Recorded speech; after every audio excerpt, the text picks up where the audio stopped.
to motor west. Travel my way, take the highway, that's the best. Get your kicks on Route 66. Route 66 isn't just a song. It's a road, and its number is, you guessed it, 66. It's not Route 666, because that would be evil. Evil! Evil! It's a road that starts in Chicago and ends up in Santa Monica, California. It was featured in John Steinbeck's The Grapes of Wrath. The fictional town of Radiator Springs in the Pixar movie Cars was on it. You know, back when Pixar made good movies, and it even had a show named after it in the 1960s.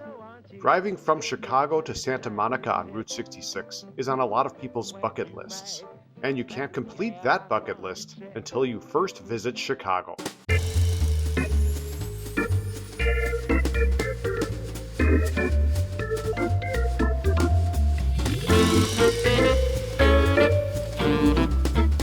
Route 66 was officially designated on November 11, 1926, as part of the U.S. highway system. It starts in Chicago at the intersection of Michigan and Adams.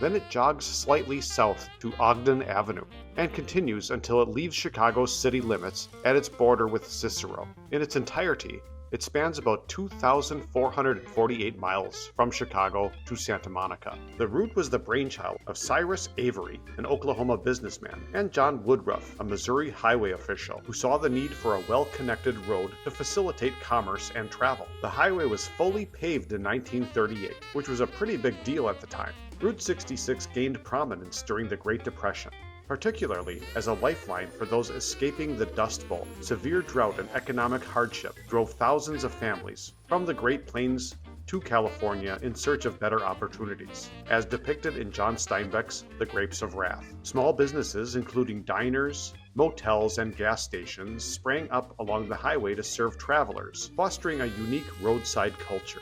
After World War II, Route 66 became synonymous with American freedom and mobility. The economic boom and rise of car culture fueled road trips with families and adventurers cruising the highway.